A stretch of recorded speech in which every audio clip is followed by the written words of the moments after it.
Well, that song, Oh Death by Mercy Me, was written by Bart Millard, who, was it his father-in-law? Yes, his father-in-law passed away. And you might be wondering, like, I've had a couple people close to the family who have passed away. And sometimes you wonder, like, is it just lights out and that's over? Yeah. Or is there more? You know, who hasn't asked that question, right? Right.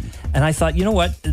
I thought of this scripture in Galatians where it talks about the fruit of the Spirit. And the word Spirit there, because essentially if you boil us down and take the Spirit out of us, just the body nothing. dies. Yeah. And I thought, you know, the fruit of the Spirit, it says the fruit of the Spirit is love, joy, peace, forbearance, kindness, goodness, faithfulness, gentleness, self-control. And I thought, fruit. Okay, so if you go to Zehrs and you're in the fruit section, you see an apple. Well, that apple came from somewhere. Yeah. It's evidence that there's a source for that apple. That's right. Right? So there is a tree.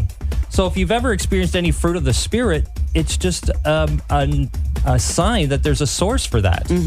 Like, how about love? First of all, the fruit of the Spirit is love. Have you ever loved? You ever fell in love? You ever been loved? Nope. Well, come on. Sorry, yes. Well, in a true sense, you know, then that's a sign that there's a source for that. Yes. It's a fruit of the Spirit. How about joy? You ever been happy for just no reason whatsoever? Never. Peace.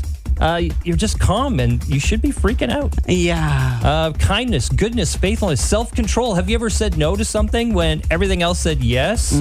That's a fruit of the Spirit. Yes. Goes back to the source. There is more to you than just, you know, your flesh and bones. That's right.